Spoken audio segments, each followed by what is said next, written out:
వెనకాల ఉన్న బ్యాక్గ్రౌండ్ మీరు చూస్తున్నట్టయితే శివుడు పార్వతి.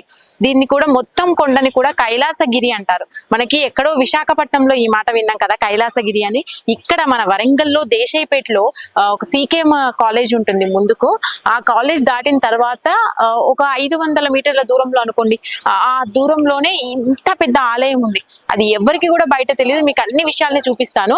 ఈ గుట్ట ఏదైతే ఉందో ఇక్కడ ఇంకా కన్స్ట్రక్షన్ జరుగుతుంది. వీళ్ళు అనుకున్న ప్లాన్ ప్రకారం చూస్తున్నట్టయితే ఇక్కడ స్వాగత తోరణం వస్తుందంట. కొంచెం వెళ్ళిన తర్వాత ఆ గుట్ట మీకు కనిపిస్తున్న ఆ గుట్ట మొత్తం కూడా నంది ఆకారంలో ఉంటుందంట.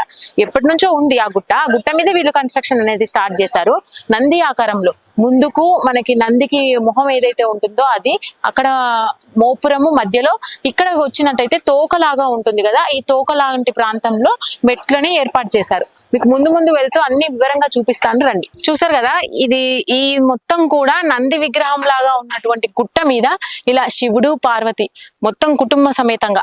అక్కడ వినాయకుడు చూసారా, ఇటువైపున శివుడికి కుడివైపున వినాయకుడిని పెట్టారు, అటువైపున కుమారస్వామిని, మధ్యలో నంది. అంత ఎత్తులో నందిని నిర్మించారు. చూసారా ఎంత అద్భుతంగా ఉందో. అసలు ముందు భాగం వరకే మనం ఇప్పుడు స్టార్ట్ చేసినాము, ఇంకా లోపలికి వెళితే అసలు అద్భుతం అని చెప్పాలి. కైలాసాన్ని ఇక్కడ సృష్టించారా వీళ్ళు అన్నంత అద్భుతంగా. ఎన్ని దేవాలయాలు ఉన్నాయో పైన. ఫస్ట్ నేను మీకు చూపించక ముందు వెళ్ళినప్పుడు అయితే అసలు నా కన్నులు సరిపోలేదని చెప్పాలి. మీకు మొత్తం కూడా ఇంత పెద్ద ఆలయం మన వరంగల్లో ఉందా అనేది మీరు ఆశ్చర్యపోతారు. మొత్తం కూడా అంత బాగా చేశారు. అంటే స్వాగత తోరణం అక్కడ చెప్పాం కదా మనము, ఆ స్వాగత తోరణం దాటిన తర్వాత వీళ్ళు ప్లానింగ్ అంతా కూడా ఎలా చేశారు అంటే, ఇక్కడ ఈ శివుడి విగ్రహం ఉంది కదా, శివుడు అమ్మవారి విగ్రహము, ఇక్కడ ఈ మధ్యలో ఒక ఫౌంటైన్ వచ్చేలాగా, అది కూడా ఏనుగు తొండంలో నుంచి వాటర్ పడేలాగా ఒక ఫౌంటైన్ అయితే నిర్మించారు. అక్కడ అన్న సత్రం అయితే ఉంటుందంట. ఇక్కడ ఇదంతా కూడా ఏర్పాటు చేశారు వీళ్ళు. ఇదంతా కూడా మళ్ళీ వచ్చే శివరాత్రి కల్లా వీళ్ళంతా రెడీ అవుతుందని చెప్తున్నారు. ఇప్పటికే అసలు చాలా తక్కువ వ్యవధి అని చెప్పాలి. ఇంత అద్భుతమైనది అంటే కైలాసమే ఇక్కడ ఉందా అన్నట్టుగా వీళ్ళు నిర్మించారు. అదంతా కూడా మీరు పైకి వెళ్ళిన తర్వాత ఒకసారి చూడొచ్చు. అసలు ఆలయాలన్నీ కూడా ఒకే దగ్గర వీళ్ళు ఏర్పాటు చేశారు. ఆ సంకల్పం ఏదైతే ఉందో అది చాలా గొప్పదని చెప్పాలి. ఆ వెనకాల చూస్తున్నారా, ఇక్కడ సూర్య భగవానుడు. మనకి ఎక్కడ కూడా సూర్య భగవానుడి సంబంధించిన విగ్రహాలు చాలా తక్కువ చూస్తాము, ఎక్కడో రేర్ గా. ఇక్కడ మీరు చూస్తున్నట్టయితే ఆ గుట్ట మీద ఇటు తలవైపున అని చెప్పాను కదా, గుట్టకు తలవైపున ఉన్న భాగంలో ఇటు సైడు సూర్య భగవాను అయితే వీళ్ళు రథం మీద వెళ్తున్న సూర్య భగవాను ఇక్కడ నిర్మించారు. ఎంత చక్కగా ఉందో. ఇంకా పైకి వెళ్దాం, చూద్దాం. ఇక్కడ ఎడం వైపున మనకి ఆంజనేయ స్వామి విగ్రహం చూడండి, చాలా ఎత్తులో కట్టారు. ఆంజనేయ స్వామి విగ్రహం, సూర్య భగవానుడికి వెనుక వైపు ఆంజనేయ స్వామి విగ్రహం వచ్చేలా చూసుకున్నారు. ఈ స్టెప్స్ మొత్తం కూడా పై వరకు తీసుకెళ్తాయి గుట్టకి. ఇప్పుడు మనం వెళ్తున్న దారి ఈ సగంలోనే మనకి శివుడి పార్వతి విగ్రహాలు ఏవైతే ఉన్నాయో ఎంట్రన్స్ లో కొంచెం అని చెప్పేసి ఇలాంటి రాముల వారి విగ్రహాన్ని ఇక్కడ చూసారా, రాముల వారు శివయ్యను అభిషేకం చేస్తున్నట్టుగా ఇక్కడ ఉంచారు. ఎంత చక్కగా ఉందో చూడడానికి. ఎక్కువ ఆరాధించేవారు అంటారు. అలాంటిది విగ్రహ రూపంలో వీళ్ళు చూపించాలి అనే ఉద్దేశంతో రాముల వారు అభిషేకం చేస్తున్న శివలింగంగా వీళ్ళు ఇక్కడ కట్టారు. లొకేషన్ అయితే మీరు చూస్తున్నట్టయితే ఇక్కడ నుంచి దాదాపు వరంగల్ కనిపిస్తుంది అని చెప్పాలి. అంత ఎత్తులో ఉన్నాము ఇప్పుడు మనము. అసలు అన్ని దేవుడి విగ్రహాలు అన్ని కూడా ఒకే దగ్గర అయినట్టుగా ఉన్నాయి. మీకు పోతే అన్ని చూపిస్తాను రండి. చూసారు కదా, మధ్య వరకు వచ్చాం మనం. గుట్టలో మధ్య వరకే శివుడు అమ్మవారి విగ్రహాల వెనకాల అయ్యప్ప స్వామిని, పులిపైన ఉన్న అయ్యప్ప స్వామి విగ్రహాన్ని ఇక్కడ ఏర్పాటు చేశారు. మొత్తం కూడా వాతావరణం అయితే ఆహ్లాదంగా ఉందని చెప్పాలి. మనం ఏదైనా గుడికి వెళ్ళినప్పుడు ఎంత ప్రశాంతంగా ఉంటుందో కదా ఏదైనా గుళ్ళో కూర్చున్నప్పుడు, అలాంటిది ఇన్ని ఒకటే గుళ్ళో అంటే అక్కడ స్వయంభూ శివుడి విగ్రహం దగ్గర నుంచి కావచ్చు, ఆ లింగం దగ్గర నుంచి ప్రతి ఒక్క దేవతామూర్తి ఇక్కడ ఉండేలా వీళ్ళు చూసుకున్న విధానం అయితే సంకల్పం గారని చెప్పేసి ఆయన సంకల్పముతోనే ఇదంతా కూడా జరిగిందని చెప్పాలి. ఇంకా జరుగుతుంది. ఇంకా పూర్వ వైభవం అంతా కూడా తీసుకురావాలనుకుంటున్నాడు ఆయన. ఒకప్పుడు ఇక్కడ జాతర జరిగేదంట స్వయంభూజ లింగానికి. ఇప్పుడు కూడా అంతే పెద్ద ఎత్తున ఉద్దేశంతో ఆయన మొదలుపెట్టిన ఈ ఆయన ఎంత సంకల్పంతో ఉన్నాడంటే, ఆయన మొదలుపెట్టిన రోజు నుంచి ఇది పూర్తయ్యే వరకు కాలికి చెప్పులు వేసుకోకుండా తిరుగుతున్నాడు. మీరు అక్కడ చూడొచ్చు, ఆయన అక్కడ ఉన్నాడు, మనకి చెప్పేసి వెళ్ళాడు ఆయన. ఆయన మొత్తం కూడా ఈ గుట్ట ఎక్కాలంటే చాలా కష్టమైందండి మాకే. అసలు ఎక్కేటప్పుడు మేము వచ్చి కూడా ఎండలో వచ్చాము. ఆయన చాలా ఫాస్ట్ గా అసలు టకటకా ఎక్కేస్తున్నాడు కాళ్ళకి చెప్పులు లేకుండా, మొత్తం కూడా తిరిగేస్తున్నాడు. అయ్యప్ప స్వామి విగ్రహం చూసాం కదండి, కొంచెం ముందుకు వచ్చిన తర్వాత మనము ఈ మెట్ల ద్వారానే వెళ్ళొచ్చు అక్కడ దాకా కూడా. అక్కడ ఆంజనేయ స్వామి విగ్రహం ఉంది, దాని వెనకాల కాలభైరవ స్వామి విగ్రహం ఉంది. ఇదంతా మీరు గమనించినట్టయితే మెట్ల దారి కానీ ఇదంతా దారి కూడా ఒక పాము, శివుడి మెల్లో ఉన్న పాముని ఒకసారి అంటే చుట్టుకున్న పాము కాకుండా వదిలేసిన పాము కిందకి దిగినప్పుడు ఎలా మెలికలు తిరిగి ఉంటుందో అలా వీళ్ళు ఏర్పాటు చేశారు. ఈ ఇక్కడ ఉన్న వాళ్ళు చెప్పిన ప్రకారం చూసుకున్నట్టయితే ఈ మెట్ల దారి ఏదైతే ఉందో ఇదంతా కూడా కాంక్రీట్ తో వీళ్ళు కట్టారంట. అది కూడా విగ్రహాలను ఏర్పాటు చేసిన తర్వాత మొత్తం కూడా మొదలు ఈ గుట్టలాగా ఉండేది. ఈ గుట్టలు ఉన్నాయి కదా పక్కన చిన్న చిన్న రాళ్లతోని గుట్టలాగా ఉండేది. ఆ గుట్ట దారిలోనే వీళ్ళు విగ్రహాలని మొదలు కట్టించి ఆ తర్వాత దానికి వెళ్ళడానికి దారిని ఏర్పాటు చేశారు. అంటే మీరు చూడండి ఎంత కఠినంగా ఉండుంటుందో. అసలు ఇవన్నీ కూడా ఏర్పాటు చేయడానికి వీళ్ళు తీసుకెళ్లే సామాగ్రి దగ్గర నుంచి ప్రతి ఒక్కటి కూడా కష్టం అనే చెప్పాలి.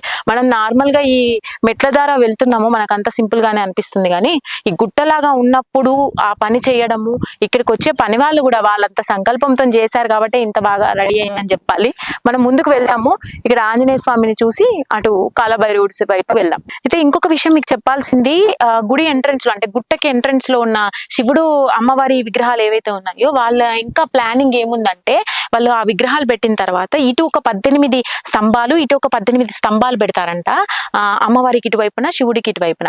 అయితే ఈ 18 స్తంభాల మీద శివుడి లింగాలు అయి ఉండొచ్చు, విగ్రహాలు అయి ఉండొచ్చు. వాళ్ళు ఇంకా ఆ చర్చలు అయితే నడుస్తున్నాయంట. ఆ 18 స్తంభాల మీద ఆ విగ్రహాలని ఉంచి దానికి ఆపోజిట్ లో అంటే ఎదురుగా కరెక్ట్ గా శివుడికి కుడివైపున ఈ నందులు అటువైపు ఫేసింగ్ చేసే నందులను కూడా ఏర్పాటు చేస్తారంట.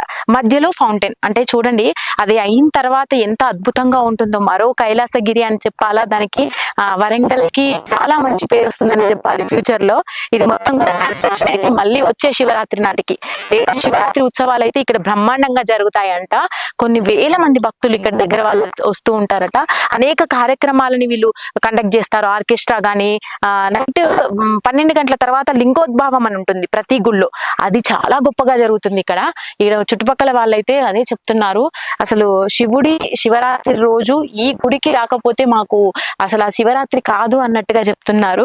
అంత ప్రాశస్తంలో ఉంది ఈ గుడి. కాకపోతే వరంగల్ నగరవాసులనే కాదు, చుట్టుపక్కల ప్రాంతాల వారికి కూడా చాలా తక్కువ మందికి తెలుసు. ఇది ఇక్కడ ఉండే వాళ్ళకి తప్ప చాలా తక్కువ మందికి తెలుసు. ఒకప్పుడు జాతరలాగా జరిగే స్వయంభూ శివలింగానికి సంబంధించిన గుడి ఏదైతే ఉందో ఇప్పుడు ప్రాచుర్యం తగ్గిపోయిందని చెప్పాలి. కానీ వీళ్ళు ఈ సంకల్పం ఏదైతే మొదలు పెట్టారో గుట్ట మీద ప్రతిష్టాపన చేసుకుంటూ ఈ దేవాలయాలంతా దేవతా ప్రతిష్టాపన చేసుకుని ప్రారంభించారో అప్పటి నుంచి కూడా మళ్ళీ పూర్వ వైభవం మొదలైందనే చెప్పాలి. ఇక్కడ మనం చూస్తున్నామా ఈ మొత్తం గుట్టకి కూడా మెయిన్ అట్రాక్షన్ అని చెప్పాలి. కాలభైరవుడి విగ్రహం ఉంటుంది కొద్ది దూరంలో. మనం ఆ ద్వారం దగ్గర ఉన్నాము. కాలభైరవుడు అంటే తెలుసు కదండి, అంటే శివుడికి ప్రతిరూపము అంటారు, కాలభైరవుడు అంటారు. శివుడి లాంటి ఆకారంలోనే ఉంటాడు. కానీ ఈ కాశీలో ఉన్నటువంటి ఏదైతే కాలభైరవుడి క్షేత్రం ఉంటుందో చాలా ప్రశస్తి పొందింది. ఆ తర్వాత కాశీకి వెళ్ళొచ్చిన తర్వాత కూడా ఇక్కడ ఏదైనా కాలభైరవ మన ఏదైతే ఉంటుందో మూర్తి గాని ఆ గుడిని గాని సందర్శించాలి. కాలభైరవుడికి ప్రతిరూపమైన కుక్కను కూడా మనము పూజిస్తూ ఉంటాము. అట్లాంటి జంతువుకి ఏదైనా ఆహారం పెట్టాలి అంటారు కాశీకి వెళ్ళొచ్చిన తర్వాత. అలాంటిది ఎక్కడో దేశంలో ఎక్కడో ఒక దగ్గర ఉంటుంది కాలభైరవుడి గుడి. అలాంటిది ఇక్కడ మన వరంగల్ నడి ఒడ్డున దేశైపేటలో స్వయంభూ శివలింగము ఏదైతే ఉందో మనం చూపించింది, దాని వెనకాల వీళ్ళు గుట్ట మీద ఏర్పాటు చేసిన ఈ కాలభైరవుడు 31 అడుగుల ఎత్తులో ఉంటాడు. అసలు చూడ్డానికి 2 కళ్ళు చాలవని చెప్పాలి. మిమ్మల్ని అక్కడి దాకా తీసుకెళ్తాను. అయితే మనం ఇక్కడ ద్వారం దగ్గర ఉన్నాము. ఏదైతే ఆ విగ్రహం ఉంటుందో ఆ విగ్రహానికి వెళ్లే దారి ఇక్కడ ద్వారాన్ని వీళ్ళు ఏర్పాటు చేశారు కాలభైరవుడిని పూజిస్తే అనేక శనిగ్రహాలు గాని, ఏ దోషాలున్నా, అనారోగ్య సమస్యలున్నా ఏదైనా కూడా తొలగిపోతాయి అంటారు. ఆ స్వామివారి ప్రతిరూపమే, శివుడి ప్రతిరూపమే కాలభైరవుడు అంటే కూడా. ఆ విగ్రహాన్ని మీకు చూపిస్తాను రండి. ఈ ద్వారం దాటి కొంచెం ముందుకు వెళ్ళిన తర్వాత అక్కడ మనకి మెట్లు ఉంటాయి. ఆ మెట్లకు పైన విగ్రహం కనిపిస్తూ ఉంటుంది. కాలభైరవుడి విగ్రహానికి వెళ్లే దారిలో అండి ఆ ద్వారం దాటాం మనము. ఇక్కడ ఒక గుహ కనిపించింది, చూస్తున్నారా? ఈ గుహ పురాతనమైన గుహ అంట. లోపల లక్ష్మీ నరసింహస్వామి ఇంకా పుట్ట కూడా ఉంటుందంట. కాకపోతే ఈ దారి ఏదైతే ఉందో చాలా ఇరుకుగా ఉంటుంది. అయితే వంగి వెళ్ళాలి, లేదంటే ఇది తగులుతుంది. చూసుకొని వంగి వెళ్ళాలి. లోపలికి తీసుకెళ్తాను మిమ్మల్ని కూడా, రండి. ఇది పుట్ట, మనం ఎంట్రన్స్ లో చూడొచ్చు. చాలా కష్టంగా ఉంది, అంతా కూడా వంగి వెళ్ళాలి. చూస్తున్నారా? ఈ ద్వారం అనేది చాలా కిందికి ఉంటుంది. ఇది గుహ, ఈ గుహలో నుంచి కిందికి వెళ్ళాలి. ఇక్కడ పుట్ట ఉంది, చూస్తున్నారా? ఎడం వైపున. ఇదంతా కూడా ఎవరో పెట్టింది కాదు, ఎప్పటి నుంచో కూడా ఇక్కడ పుట్ట ఉందంట. పాము కూడా తిరుగుతుందంట. కింద మనకు అయ్యగారు చెప్పారు కదా, స్వయంభూ శివలింగం దగ్గర పాము ఎప్పటికీ తిరుగుతూ ఉండేదని. మేబీ పాము ఇక్కడే ఉండుంటది. అయితే పుట్ట అంతా కూడా లోపల వరకు, గుహ కింది వరకు కూడా అక్కడి వరకు పుట్టనే ఉంది, మీరు చూడొచ్చు. ఇది కొండ కింద. మళ్ళీ ఇక్కడ స్వయంభూ నరసింహస్వామి.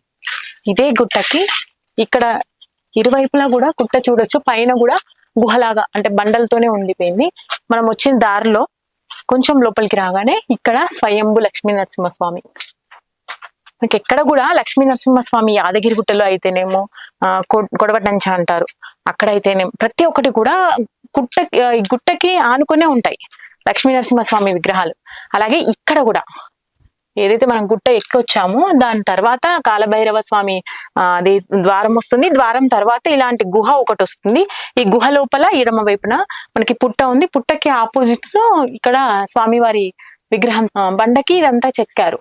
నరసింహస్వామిని దర్శనం చేసుకున్న తర్వాత మళ్ళీ బయటికి వెళ్ళాలంటే కూడా మనం తిరిగి ఇలా రావాలి. ఇదంతా కూడా మొత్తం గుహ కప్పేసిందని చెప్పాలి. కొంచెం పెద్దవాళ్ళ లాంటి వాళ్ళు రాలేరు, కానీ ఇక్కడైతే కొంచెం హైటే ఉంది. కాకపోతే ఈ స్థలం అనేది చాలా ఇరుకుగా ఉంది. ఒకరి తర్వాత ఒకరు వెళ్ళొచ్చు ఈజీగా. చూడండి, మనం వెళ్ళింది ఇట్లా నుంచి, ఈ వైపు నుంచి వెళ్ళాము, ఇలా వంగి ఇక్కడ నుంచి వచ్చాము. ప్రదక్షిణ రూపంలో రావాలి.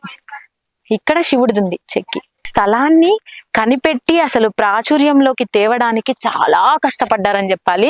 ఇప్పటికీ కూడా సగం పని అయింది, ఇంకా పూర్తిగా ఉంది. మళ్ళీ వచ్చి శివరాత్రి వరకు అయితే చాలా అద్భుతంగా రెడీ అవుతుందని చెప్పాలి. ఇప్పుడు మీకు కాలభైరవుడికి చూపిస్తాను, పదండి. మనం ఇప్పుడు ఒక గుహలోకి వెళ్ళాం కదా, అంటే స్వయంభూగా వెలిసిన లక్ష్మీ నరసింహస్వామిని అయితే దర్శనం చేసుకున్నాము. బయటికి వచ్చిన తర్వాత ఈ అదే గుహకి వెనకాల వైపు మీకు ఇప్పుడు చూపిస్తున్నది, ఆ వెనకాల వైపు చూస్తున్నట్టయితే అక్కడ పాము ఉన్నట్టుగా ఉంది. చూడండి, ఆ గుహకి ఎంట్రన్స్ లో పాము తల ఉన్నట్టుగా ఉంది. లోపల కూడా మీకు పుట్ట చూపించాను కదా, అసలు ఎప్పటి నుంచో ఇవి లోపల ఉన్న విగ్రహాలని కానీ ప్రతి ఒక్కటి మనము దర్శనానికి వీలుగా వీళ్ళు ఏర్పాటు చేయడానికి చాలా కష్టపడ్డారని చెప్పాలి. ఈ గుహ మొత్తం కూడా ఎప్పటి నుంచో స్వయంభూగా ఉన్న విగ్రహాలన్నీ కూడా వీళ్ళు బయటికి తీశారు.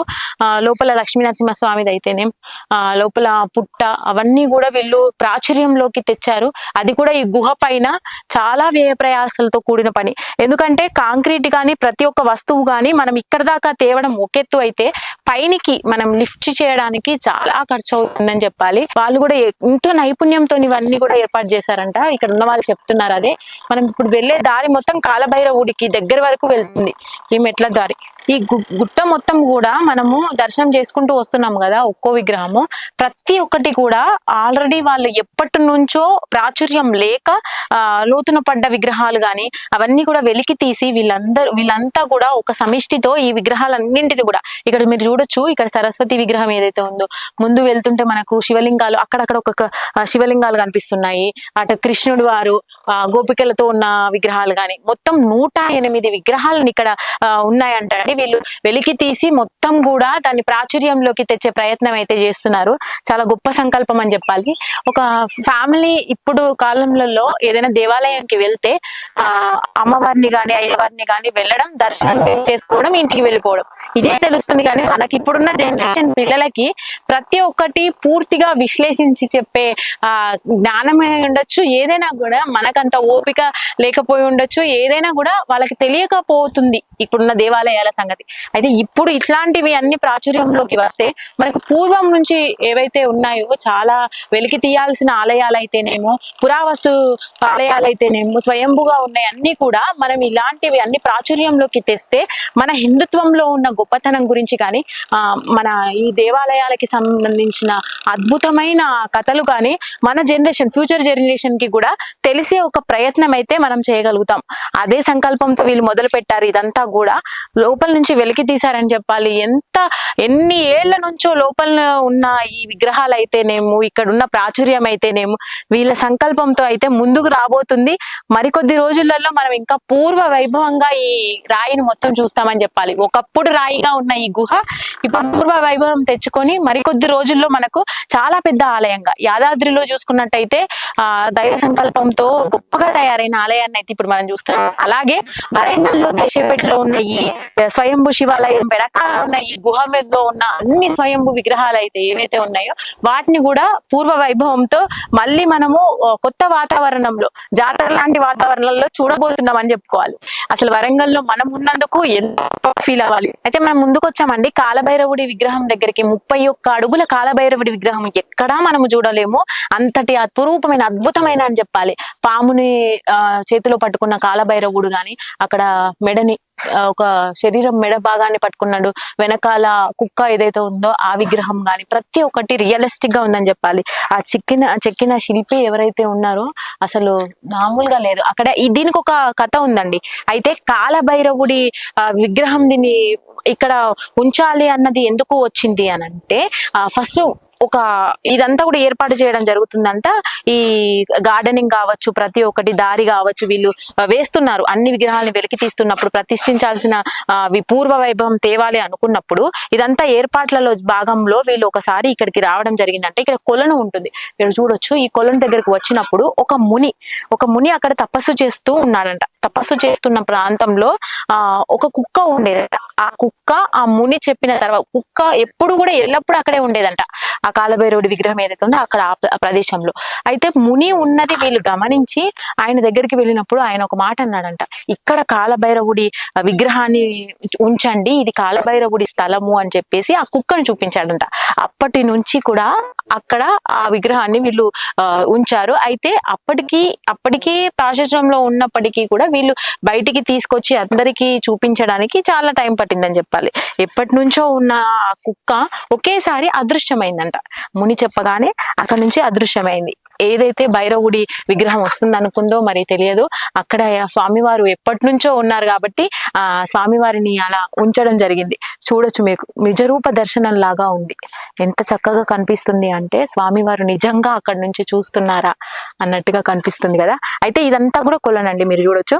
ఇదంతా కొలను గార్డెనింగ్ చేశారు వీళ్ళు.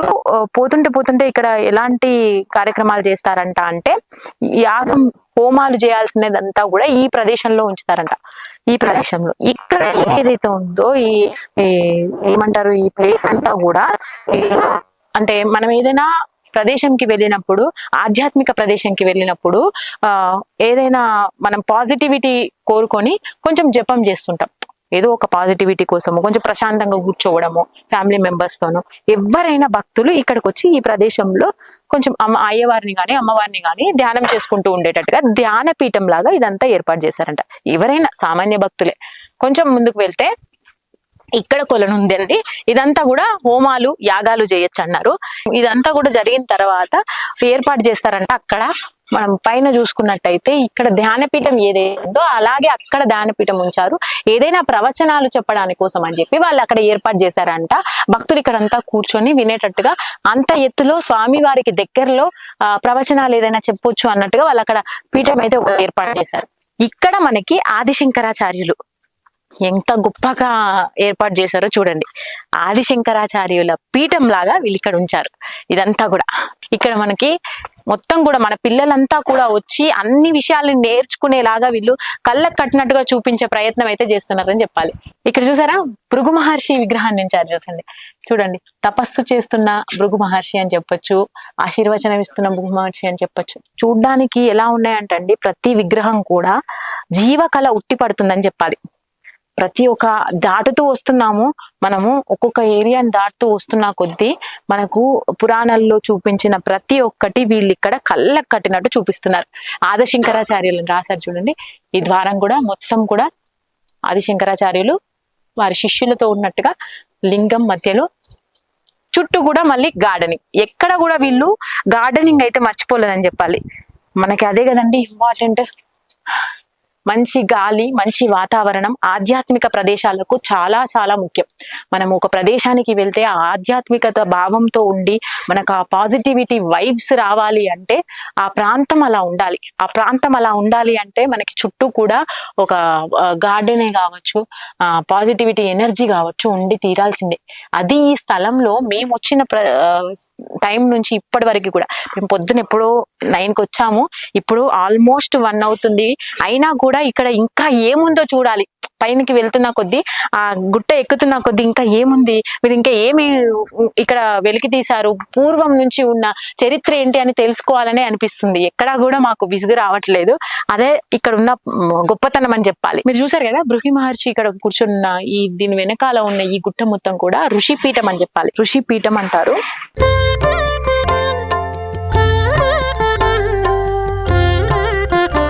చూస్తున్నారా, కాళీమాత దగ్గరికి అయితే వచ్చేసాము. కాలభైరవుడికి దిగువలో, అంటే ప్రతి దేవాలయంలో మనకి ఒక్కొక్క దేవుడి దగ్గర ఇంకొక దేవుడు ఉండడం అనేది అయితే మనకి పురాతనంగా వస్తుంది. మన శివుడి దగ్గర నంది గాని, వినాయకుడు ఉండడం గాని, ఇక్కడ మనకి ఎక్కడ చూసినా కూడా, కాశీలో చూసినా కూడా కాళీమాత విగ్రహం అనేది అయితే ఖచ్చితంగా ఉంటుంది. ఎక్కడికి వెళ్ళిన కాళీమాతని దర్శనం చేసుకున్న తర్వాత కాలభైరవుడిని దర్శనం చేసుకుంటారు. అలాగే ఇక్కడ కూడా కాళీమాత అమ్మవారు చూసారా, అంటే కాళీమాతకి ఉన్న గొప్పతనం ఏంటంటే అమ్మవారు భయంకరంగా కనిపించినప్పటికీ కూడా అందులో ఒక ప్రశాంతత కనిపిస్తుంది. చూస్తున్నట్టయితే మీరు ఆ విగ్రహానికి అమ్మవారి నాలిక బయట పెట్టిన ఒక విగ్రహం అయితే అక్కడ ఉంది. అమ్మవారికి చీర కట్టించి అలా ఉంచారు. కాళీమాత పక్కనే ఆనుకొని ఒక కొలను ఉంటుంది, కాలభైరవ ఘాట్. చూసారా, ప్రకృతి మనకు ఇచ్చిన సంపదలలో ఎందుకు అంటే పూర్వంలో ఆలయాలలో అన్నింటిలలో కూడా ఒక కొలను కంపల్సరీ ఉండేదండి. మనకి వెనకటి నుంచి వింటున్నాం మనం. ఒక కొలను అనేది ప్రతి ఆలయానికి సాంప్రదాయంగా ఉండే ఒక ప్రదేశం అని చెప్పాలి. ఇక్కడ కూడా అలాగే కాలభైరవుడు, మీరు అక్కడ పైన భైరవుడి విగ్రహం కనిపిస్తుందా, దానికి దిగువన మనకి ప్రకృతి ఇచ్చిన కొలను. అసలు ఆ కొలను కూడా ఎంత అద్భుతంగా ఉందంటే చిన్న చిన్న చేపలు ఉన్నాయి దీంట్లో. చూసారా, కొలంలో ఉన్నాము, కాలభైరవుడి దిగువన ఉన్న కొలంలో. ఒకసారి ఇచ్చిన నీళ్లు చల్లుకొని పైకి వెళ్దాము. పచ్చగా ఉంది ఇక్కడ అంతా కూడా, చుట్టుపక్కలంతా పచ్చగా ఉండడం వలన ఏమో లోపల చెట్లు కూడా అన్ని పచ్చటి చెట్లు ఉన్నాయి, ఆకుపచ్చని చెట్లు. వాటి వల్ల ఈ పైన వాటర్ కూడా పచ్చగా కనిపిస్తున్నాయి. ఎన్ని ఏళ్ల క్రితం నాటి ఈ కొలంలో ఉన్నామో మనం. అసలు నాకు చెప్పడానికి కూడా గూస్ బంప్స్ వస్తున్నాయని చెప్పాలి. ఒకప్పటి బయటికి వచ్చిన మరో చరిత్ర లాగా ఇక్కడ ఈ ఆలయము బయటికి వచ్చిందని చెప్పాలి. ఒకప్పటి ప్రాచుర్యం ఉన్న ఈ గుడిని మనం దర్శించడం, సుమన్ టీవీ ఇక్కడి దాకా రావడం, మీకు చూపించే ప్రయత్నం చేయడం కూడా మా భాగ్యం అని చెప్పాలి. అంత అద్భుతంగా ఉంది. ఈ కాలభైరవ ఘాట్ ఏదైతే ఉందో ఇక్కడ ఈ కొలనులో ప్రతి అమావాస్యకు దీపాలు వదులుతారంట. కొలనులో ప్రతి అమావాస్యకి ఇక్కడికి వచ్చి భక్తులు దీపాలు వదిలే వాళ్ళంట. అంటే ఇప్పుడంటే దారి చేశారు, మెట్ల దారి అయితే ఎన్నో ప్రయాసాలు పడి ఇక్కడ దాకా తీసుకొచ్చారు ఈ దారిని. కానీ ఒకప్పుడు ఎంతో మంది భక్తులు ఇలాగే ఈ గొట్ట ఎక్కి కులం దగ్గరకు వచ్చి ఇక్కడ దీపాలు వదిలేవారంట. అప్పుడు చూసుకోండి, అసలు వాళ్ళకున్న ఓపిక అని చెప్పాలి, అసలు స్వామివారి దయ అని చెప్పాలి. ఇక్కడ ఉన్న ప్రతి ఒక్కటి కూడా అప్పటి నుంచి ప్రాచుర్యం రాకుండా ఉండిపోయిన ప్రతి ఒక్క ఈ విగ్రహమూర్తులే కావచ్చు, స్వయంభూలే కావచ్చు, ఇప్పుడు మన కాలంలో బయటికి రావడము, వాటి ప్రాచుర్యం తెలుసుకోవడం అయితే చాలా చాలా విశిష్టత అని చెప్పాలి. ఏ ఆలయానికి వెళ్ళినా కూడా అక్కడ మనము ధ్యానం చేస్తూ ఉంటామని చెప్పాను కదా. ఇక్కడ ధ్యానపీఠంలో ఇప్పుడు సామాన్య భక్తులు ఉండొచ్చు, ఇక్కడ అయ్యగారులు కావచ్చు, వాళ్ళు ధ్యానం చేసుకోవడానికి ఏర్పాటు చేసిన పీఠంలో ధ్యానం చేస్తున్నారు. మీరు చూడండి, భక్తులు గాని అయ్యగారు గాని. ఆ ధ్యానం వల్ల మనకు పురాతన కాలం నుంచి చెప్తున్నారు మన పెద్దవాళ్ళు కూడా, ధ్యానం అనేది ప్రతి ఒక్క మనిషికి వారి రోజు మనుగడకు చాలా ముఖ్యమైన ముఖ్యమైన పని అని చెప్పాలి. ధ్యానం పొద్దున్నే లేవగానే మనము ధ్యానం చేసుకుని మన రోజుని మొదలు పెడితే ఆ రోజు మొత్తం కూడా ప్రశాంతతగా ఉంటుంది అని అంటారు కదా. అలాగే ఇక్కడ ఈ ఆలయంలో వీళ్ళు ఈ ధ్యానపీఠం అనేది ఏదైతే ఉందో ఇక్కడ ఈ ప్లేస్ లో మునులు ఒకప్పుడు తపస్సు చేసేవాళ్ళు, ధ్యానం చేసుకునే వాళ్ళు. కాబట్టి ఇది సామాన్య భక్తులకి అందుబాటులో ఉంచాలనే ఉద్దేశంతో సామాన్య భక్తులైనా కూడా ఇక్కడికి వచ్చి ధ్యానం చేసేటట్టుగా ఆ ప్రశాంతమైన వాతావరణాన్ని ఇక్కడ ఉంది. ఆ వాతావరణాన్ని వీళ్ళు ఇంకా పునరుద్ధరణ చేస్తూ ఉన్నారు, ధ్యానం చేస్తూ పునరుద్ధరించుకున్నారు. ఇక్కడ అంతా కూడా చుట్టూ గ్రీనరీ ఉండేటట్టుగా ఏర్పాటు చేశారు. మీరు చూడొచ్చు విజువల్స్ లో. ఇప్పుడు అయ్యగారు గానీ సామాన్య భక్తులు గానీ ఇక్కడ ధ్యానం చేస్తూ కనిపిస్తున్నారు మనకు. చూస్తున్నారా, నా వెనక వైపున కూడా ఒక కొలను ఉంది. మనం అక్కడ కాలభైరవుడి విగ్రహానికి వెళ్లే దారిలో ఒక కొలను చూసాం కదా, అటువైపు స్వామివారికి ఎడమ వైపున ఉండేటట్టుగా ఒక కొలను చూసాం కదా. ఇప్పుడు కుడి వైపున ఎక్కే దారిలో కుడి వైపున కూడా ఒక కొలను ఉంది. మధ్యలో ఈ యాగపీఠం ఏదైతే ఉందో ఆ పీఠము, అటు పక్కన ధ్యాన పీఠము, హోమం చేయడానికి ఒక ప్రదేశం. మొత్తానికి ఎలా ఉందంటే అండి, ఒక ధ్యాన కేంద్రంకి వచ్చినట్టుగా ఎక్కడెక్కడికో మన భారత సంస్కృతి సాంప్రదాయాలన్నీ మనము ఇనుబడింపజేసేలాగా ఎక్కడెక్కడో దూర ప్రాంతాలలో మనం ఏర్పాటు చేసుకున్న ధ్యాన మందిరాలు ఇప్పటి కాలంలో చాలా ఉన్నాయి. అయితే అక్కడికి వెళ్ళి యాగాలు చేయడం కానీ, యోగా మెడిటేషన్ చేయడం కానీ, ఇవన్నీ కూడా మనము కొన్ని ప్రదేశాలకు దూరంగా వెళ్ళి మరి ఏర్పాటు చేసిన వాటిలలో చేస్తున్నాం.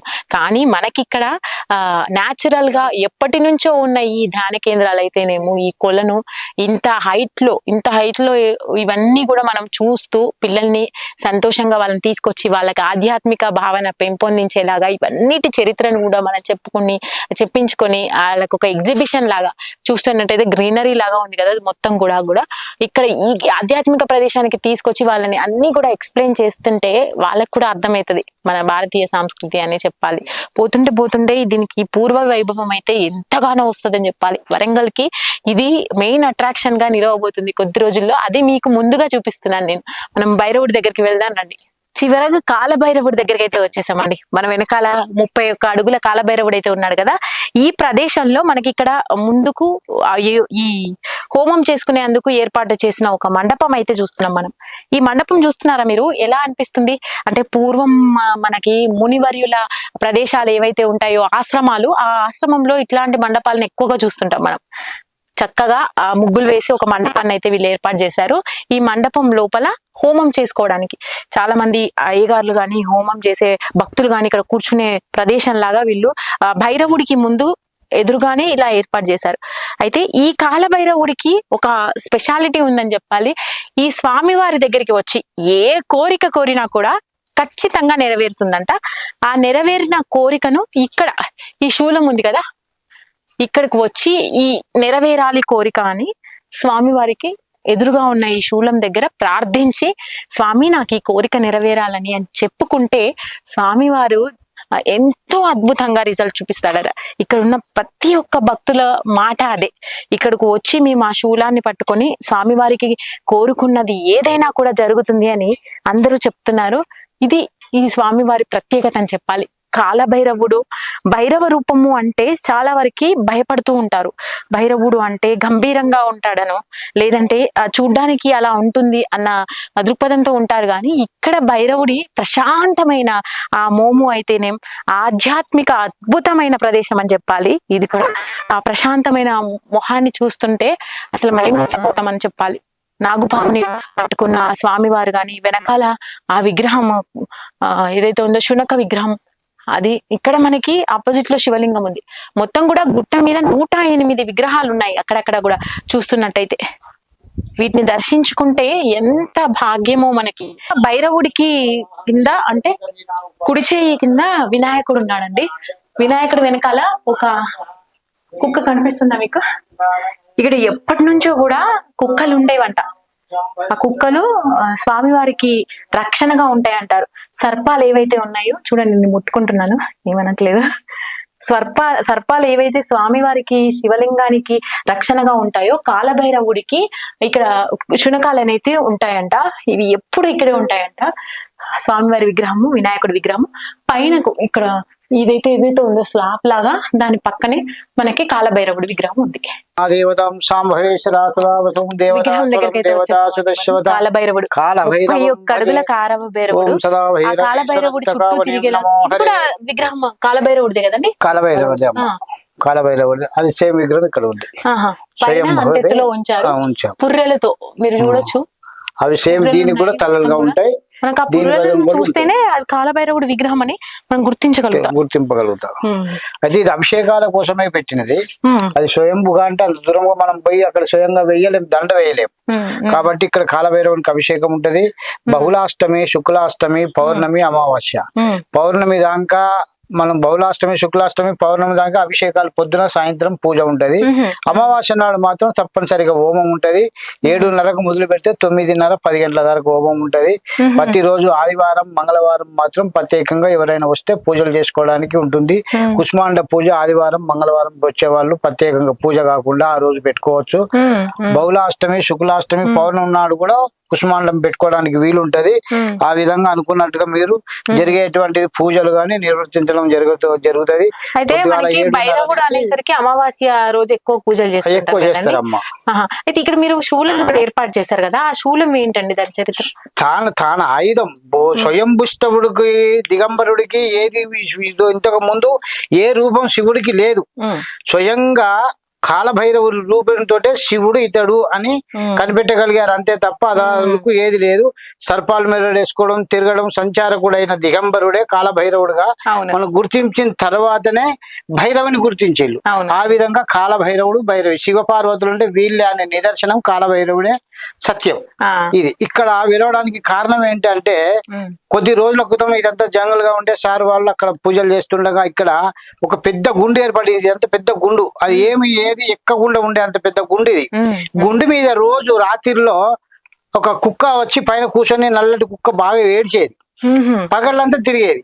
ఆ విధంగా 10 రోజులు, 11 రోజులు అట్లా 2 నెలల తర్వాత వీళ్ళు అక్కడ వాళ్ళందరూ చెప్తే సార్ ఒకసారి ఇక్కడికి వచ్చి చూసిన శ్రీ వెంకటేశ్వరరావు గారని, ఆడి వెంకటేశ్వరరావు నాగార్జున స్కూల్ వాళ్ళు వచ్చి చూసిన తర్వాత ఇక్కడికి వచ్చి పరీక్షించి 10 మంది వచ్చి చూసి వేరే వాళ్ళని అడిగారు అన్నట్టు. ఏది స్వామి ఇక్కడ కుక్క అరుస్తుంది ఏందని. మళ్ళీ పోతే వచ్చిపోయిన తర్వాత ఒక 10 రోజుల దాకా అరుసుడు బంద్ అయింది. మళ్ళీ తదుపరి అరుసుడు బంద్ అయింది, మంచిగానే ఉంది. అంటే ఒక రోజు భారీ వర్షం, మొత్తం బురద, రాళ్ళు, ఎక్కలేని పరిస్థితి, గుండ్లు ఎక్కడానికి వీలు కాదు. మళ్ళీ వచ్చేసరికి వీళ్ళు వచ్చేదాకా కుక్క అక్కడే ఉంది. దాన్ని బట్టి ఇక వాళ్ళని అడిగిన తర్వాత ఈ విషయం కాశీలో సారు సంప్రదించిండ్రు. ఇట్లా సంగతి స్వామి అంటే మీకు కాల సంబంధమైనటువంటి తిథులుగా అక్కడ భైరవుడు ఉన్నాడండి, దాని వల్ల మీకు నిదర్శనం ఉంది, ఏదైనా మీరు అక్కడ చేయవలసి వస్తుంది అని అంటే అప్పుడు ఈయన అక్కడ మొక్కుకున్నాడు, చెప్పించారు. ముఖ్యంగా కాలభైరవుడికి మహిళలు ఎక్కువగా పూజ చేస్తే స్వామి ప్రసన్నుడైతాడంట. ఇక్కడ ఇంకా కూడా మరి ఒక గొప్పతనం ఉందంటున్నారు స్వామివారు. స్వామి చెప్పండి. పిల్లలు కానీ వాళ్ళు కానీ పిల్లలు అయిన వాళ్ళు ఇబ్బందులు పడినా కానీ, అప్పుల రుణ బాధలు కానీ, ఇటువంటి కానీ పెళ్లి గురించి కానీ ఇటువంటి చేయడం వల్ల కాలానికి అతీతుడమైనటువంటి కోరికలు నెరవేర్చేవాడు కాలభైరవుడు. కాబట్టి ఈ కోరికల వల్ల మనం చేసేటువంటి ఫలితాలు తప్పక దక్కుతాయి. ఇక్కడ స్వయంభుగా వెలిసినంత సమానమైనటువంటిది తప్పనిసరిగా ఇక్కడ ఏ దోషరహితమైన ఎటువంటి సంబంధమైన కీడుకు సంబంధించిన ఏవి అయినా పోవడానికి బాగా ఆస్కారాలు ఉన్నాయి. చాలామంది కూడా భక్తులు ఇప్పుడుగా పెరిగి వస్తున్నారు. ఆదివారం, మంగళవారం వారాల్లో చేస్తారు. మిగతా రోజులలో బహుళాష్టమి, శుక్లాష్టమి, పౌర్ణమి, అమావాస్యలలో ఉంటుంది. పౌర్ణమి నాడు అభిషేకాలు ఉంటాయి.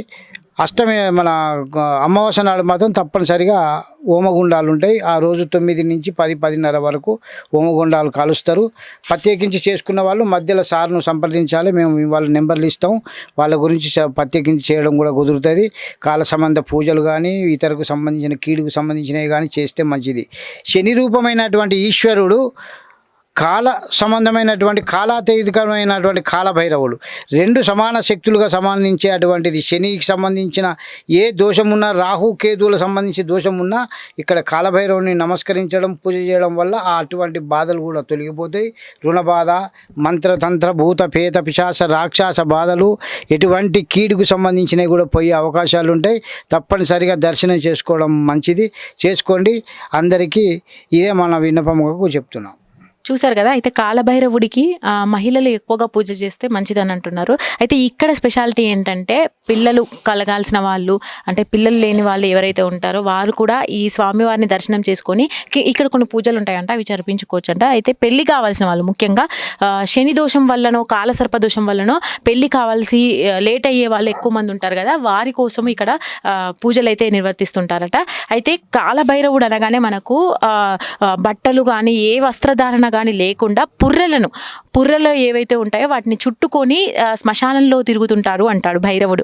అలాంటి రూపాన్ని ఇక్కడ మనం చూడొచ్చు. అది కూడా 31 అడుగుల కాలభైరవుడు అని చెప్పాలి. మొత్తం కూడా పుర్రెలు ఉన్నాయి. పుర్రెల దండను వేసుకున్న స్వామివారు, చుట్టూ కూడా పాములు ఉన్నాయి. మీరు చూడొచ్చు కాలి దగ్గర పాములు ఇక్కడ పైన పుర్రెలు స్వామివారికి. ఒకవైపున మొండెంతో ఉన్న ఆకారము, ఒకవైపున పాముంది. ఇదంతా కూడా మనం ప్రదక్షిణం చేసాం. ఇప్పుడు ఈ ప్రదక్షిణ రూపంలో మనం స్వామివారిని ఆరాధించవచ్చు. అయితే పైన అంతా ఎత్తున ఉన్న స్వామివారిని అభిషేకం చేయడం కుదరదు కాబట్టి ఇక్కడ అభిషేక మూర్తిని ప్రతిష్ఠించారు.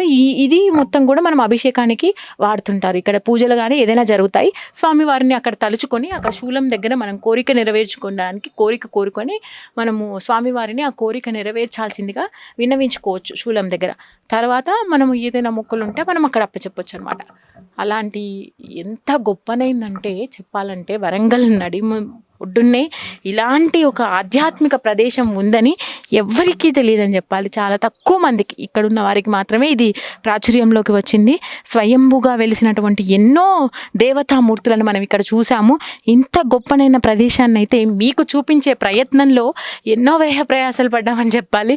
అయితే ఇంత ఎత్తుకు రావడం కానీ, ఎండాకాలము, ఇదంతా కూడా ప్రతి ఒక్క అధ్యాయాన్ని మీకు వివరించి చెప్పడం కోసము మేము ఇక్కడ దాకా వచ్చాము. మీరు చూడొచ్చు, మనం మొదలుపెట్టిన ఆ శివలింగం దగ్గర నుంచి స్వయంభు శివలింగము, తర్వాత సాయిబాబా గుడి, తర్వాత ఆంజనేయ స్వామి గుడి, తర్వాత కొంచెం ముందుకు వచ్చిన తర్వాత ఈ శివుడు అమ్మవారి నంది ఆకారంలో ఉన్న ఈ గుట్ట మీద శివుడు అమ్మవారి విగ్రహాలతో మొదలైన మన జర్నీ ఇప్పుడు మొత్తం కూడా దాటుకొని ఆంజనేయ స్వామిని అయితేనేం, కుమారస్వామిని, అయ్యప్ప స్వామిని చూస్తున్నట్టయితే యజ్ఞపీఠాలు, ఇక్కడ హోమాలు చేయడానికి ప్రదేశాలు, మునివర్యులు, చుట్టూ ఒక 108 విగ్రహాలని ఇక్కడ మనం చూడొచ్చు. అన్ని స్వయంభులను ఎప్పటి నుంచో ప్రాచుర్యంలోకి రాకుండా ఉండిపోయిన ఈ గుడి ప్రాశస్త్యం అయితే ఇప్పుడు స్వామివారి అనుగ్రహం వల్లే అనుకోవచ్చు. ఏదైనా సామాన్య భక్తుల ఒక సంకల్పం అనే అనుకోవచ్చు. భక్తుల ఈ సంకల్పం ద్వారా ఇది మళ్ళీ కూడా ప్రాచుర్యంలోకి రాబోతుంది. పూర్వ వైభవాన్ని అయితే సంతరించుకోపోతుంది. సుమన్ టీవీ వాళ్ళు ఇక్కడి దాకా మేము వచ్చి ఇదంతా కూడా మీకు చూపించే ప్రయత్నం చేయడం మా పూర్వజన్మ సుకృతంగా మేము భావిస్తున్నామని చెప్పాలి. ప్రతి ఒక్కటి కూడా మన ఫ్యూచర్ జనరేషన్కి అన్నీ అర్థమయ్యే విధంగా అన్నీ ఒకే దగ్గర వీళ్ళు ఏర్పాటు చేశారు. కాలభైరవుడి వరకు కూడా ఈ ప్రయాణాన్ని అంతా కూడా మీకు వివరించి చూపించాము. అయితే మీరు కూడా ఇక్కడి దాకా వచ్చి ఈ ప్రాచుర్యాన్ని తెలుసుకొని మీ పిల్లలకి అన్నీ కూడా వివరించి చెప్తూ ఇక్కడ ఉన్న వాతావరణాన్ని, ఆధ్యాత్మిక భావనని, ఇక్కడ ఉన్న ఈ గురుపీఠాలు అయితేనేమో, ఆశ్రమం లాగా ఏర్పాటు చేసిన ఈ యాగశాల అయితేనేమో, ప్రతి ఒక్కటి కూడా ఇప్పుడున్న జనరేషన్కి తెలియదు కాబట్టి అంతరించిపోతున్న మన హిందూ సాంప్రదాయాలని వాళ్ళను వెలికి తీసే విధంగా వారికి వాళ్ళ తరాలకి మనము చెప్పాలి అంటే ఇది ఒక నిదర్శనంగా చూపించాలి. ఇదంతా కూడా మీరు విచ్చేసి ఇక్కడున్న ఈ ఆధ్యాత్మిక భావనను మీరు కూడా ఆ ఫీల్ అవ్వాలని మీరైతే మనస్ఫూర్తిగా కోరుకుంటున్నాము. దేశాయిపేట దగ్గరలో ఉన్న ఈ స్వయంభు శివలింగాన్ని అయితే మీరు కూడా దర్శనం చేసుకోండి. ఈ 31 అడుగుల కాలభైరవుడి విగ్రహాన్ని కూడా మీరందరూ వచ్చి ఈ గుట్ట మీద ఉన్న ఈ అన్నిటినీ దాటుకొని, స్వయంభు విగ్రహాలను అన్నింటినీ దాటుకొని కాలభైరవ విగ్రహాన్ని కూడా దర్శనం చేసుకోండి. హరి ఓం. ఈ కైలాసగిరి కాలభైరవ దేవాలయం అద్భుతం, ఆధ్యాత్మికం. కాశీ విశ్వేశ్వరుని, ఉజ్జయిని మహంకాళేశ్వరుని యొక్క మహిమలతో ఏర్పడినటువంటి దేవాలయం ఇది. ఈ దేవాలయ సందర్శనతో సర్వ దుఃఖాలు తొలగిపోతాయి. దర్శించండి, తరించండి. కైలాసగిరి కాలభైరవ దేవాలయం.